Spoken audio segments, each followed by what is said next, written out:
विश्वजीत का यहाँ पर रुख करेंगे। विश्वजीत, अगर आईटीआई धीरपुर की बात की जाए तो सुरक्षा व्यवस्था पहले वहां पर बताइए क्या कुछ है।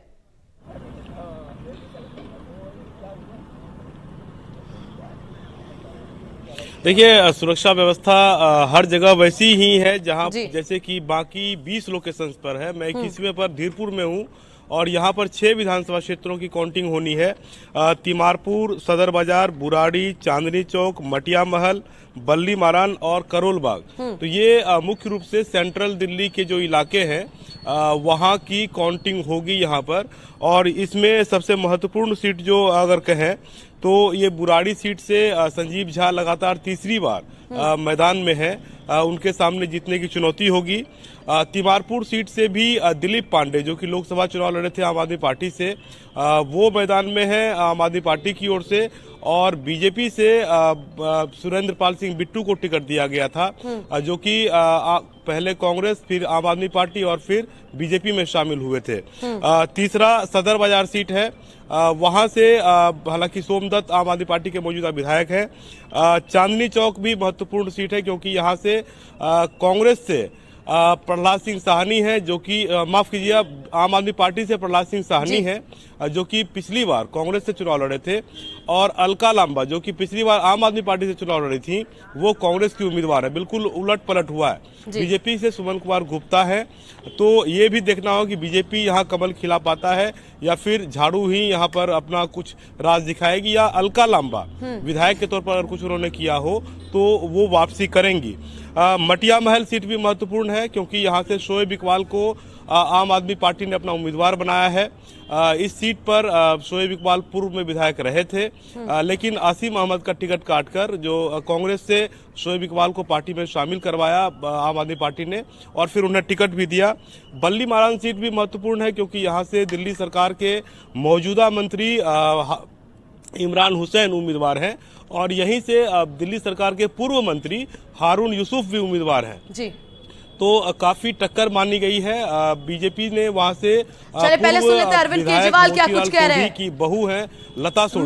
मिनी केजरीवाल क्या कुछ कहते नजर आ रही, पहले देख लेते हैं यहाँ पर। महत्वपूर्ण है। अरे देखिए, बच्चों का एक पोस्टर भी यहाँ पर है, दोनों बच्चे। आप तस्वीर देख सकते हैं यहाँ पर अपने अपने तरीके से लोग अपनी अपनी पार्टी को समर्थन दे रहे हैं। मिनी केजरीवाल यहाँ पर आप देख सकते हैं। केजरीवाल, अरविंद केजरीवाल का पूरा रूप अख्तियार करके यहाँ पर एक छोटा सा बच्चा आपको दिखाई दे रहा है, मिनी केजरीवाल। अरविंद जी का जब बाहर निकलेंगे तो कैसे? तो बस आज तस्वीर साफ हो जाएगी कि आखिर कौन सी पार्टी यहाँ पर दिल्ली में सरकार बनाती नजर आ रही है। ऐसे में तमाम तरीके से लोग अपनी अपनी पार्टी को समर्थन देते नजर आ रहे हैं। बेहद प्यारी तस्वीर आप अपनी टीवी स्क्रीन पर देख रहे हैं जहां पर मिनी केजरीवाल एक छोटे से बच्चे को आप देख पा रहे हैं अरविंद केजरीवाल की वेशभूषा में।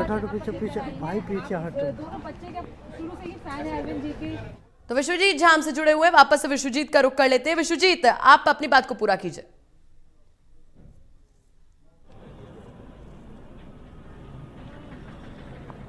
जी, मैं वही कह रहा था कि एक आखिरी सीट मेरे पास बच रही है करोल बाग की। करोल बाग से विशेष रवि अभी आम आदमी पार्टी के विधायक हैं। बीजेपी ने योगेंद्र चंदोलिया को वहां से उम्मीदवार बनाया है, तो टक्कर वहां भी ठीक ठाक है। और ये जो 6 सीटें हैं काफी महत्वपूर्ण सीट दिल्ली के लिहाज से है। हालांकि चांदनी चौक और जो शोएब इकबाल की सीट मटिया महल और बल्ली मारान, ये सबसे ज्यादा टक्कर की सीट है। तिमारपुर भी कांटे की टक्कर हो सकती है क्योंकि यहाँ पर सुरेंद्र पाल सिंह बिट्टू और दिलीप पांडे आमने सामने होंगे, ऐसी उम्मीद जताई जा रही है।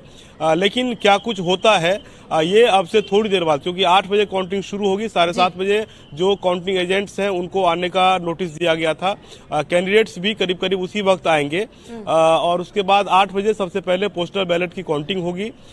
उसके बाद जो ईवीएम की काउंटिंग शुरू होगी। सबसे ज्यादा हालांकि बल्ली मारान सीट यहाँ पर है, तो बल्ली मारान में सबसे कम राउंड होंगे क्योंकि वहां पर वोटर्स की संख्या कम थी, पोलिंग स्टेशन भी वहां पर कम थे, तो सबसे कम राउंड होंगे और उम्मीद है कि यहां से पहला नतीजा आए। ये कयास लगाए जा रहे हैं कि 9 बजे के आसपास से, 8:30 से 9 बजे के आसपास से ईवीएम के रुझान आने शुरू हो जाएंगे।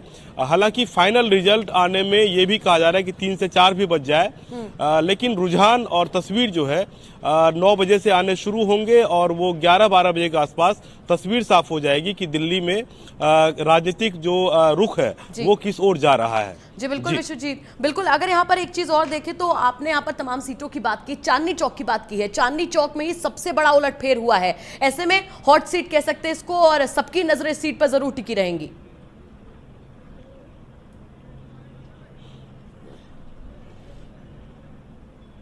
देखिए बिल्कुल चांदनी चौक बिल्कुल हॉट सीट है। वाकई हॉट सीट इसलिए भी है कि एन चुनाव से पहले प्रहलाद सिंह साहनी जो पहले में कांग्रेस के विधायक रहे, लगातार विधायक रहे हैं, उन्होंने अपना पाला बदला क्योंकि उन्हें इस बात के संकेत मिले कि अलका लांबा के बागी होने के बाद अलका लांबा कांग्रेस से उम्मीदवार हो सकती है चांदनी चौक से, लिहाजा उन्होंने आम आदमी पार्टी का रुख कर लिया।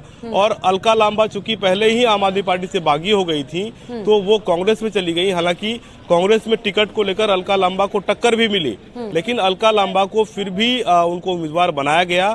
उम्मीदवार बनाने के बाद कांग्रेस ने मजबूती से चुनाव, अलका लांबा ने वहां पर चुनाव लड़ा भी है। तो ये भी देखना होगा कि आम आदमी पार्टी और कांग्रेस में जो पूर्व विधायक हैं अलका लांबा, इनके बीच टक्कर में कहीं बीजेपी का कमल तो नहीं खिलता है या फिर आम आदमी पार्टी अपनी सीट को कंटिन्यू करने में कामयाब होती है। खास बात यह है कि यहाँ इस सीट पर ही अरविंद केजरीवाल भी वोटर है। उम्मीदवार वो नई दिल्ली से हैं, लेकिन अरविंद केजरीवाल ने भी अपना मतदान चांदनी चौक विधानसभा सीट के लिए किया है। कुछ जगहों पर विवाद भी हुए थे, अलका लांबा को कुछ कार्यकर्ताओं ने अपशब्द कहे थे, अलका लांबा ने थप्पड़ भी जड़ा था कार्यकर्ता को किसी आम आदमी पार्टी के। तो तमाम तरह की चीजें जुड़ी हैं, लेकिन जनता ने जो फैसला सुनाया है, ईवीएम में जो फैसले कैद हुए हैं, अब उस पर थोड़ी देर में तस्वीर साफ हो जाएगी, वो फैसला सामने आएगा और फिर ये साफ हो जाएगा कि जनता ने किसके पक्ष में अपना मत दिया है।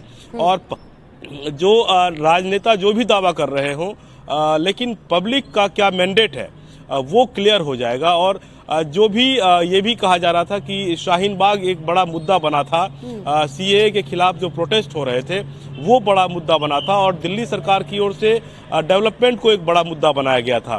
तो ये भी देखना होगा, ये आम आदमी पार्टी के नेता भी कह रहे हैं कि दिल्ली का जो मैंडेट होगा, और दूसरी पार्टियों के नेता भी कह रहे हैं दिल्ली का जो मैंडेट होगा वो ये भी बताएगा कि जनता ने सीएए के समर्थन में वोट दिया है या सीएए के खिलाफ वोट दिया है। हालांकि बीजेपी के नेता कल रात से इस पर सफाई दे रहे हैं, वो इसे मैंडेट नहीं कह रहे हैं। आरएसएस के नेताओं का भी बयान आया था, लेकिन ये महत्वपूर्ण जरूर होगा कि किन किन जो खास तौर से प्रभावित सीटें थी सीएए के खिलाफ, उन सीटों पर क्या नतीजे आते हैं, क्योंकि वोटिंग काफी बेहतर हुई है, वैसे सीटों पर काफी ज्यादा हुई है। लोगों ने एकजुट होकर सीएए के खिलाफ भी मतदान किया और समर्थन में भी लोग बाहर निकले हैं। जी तो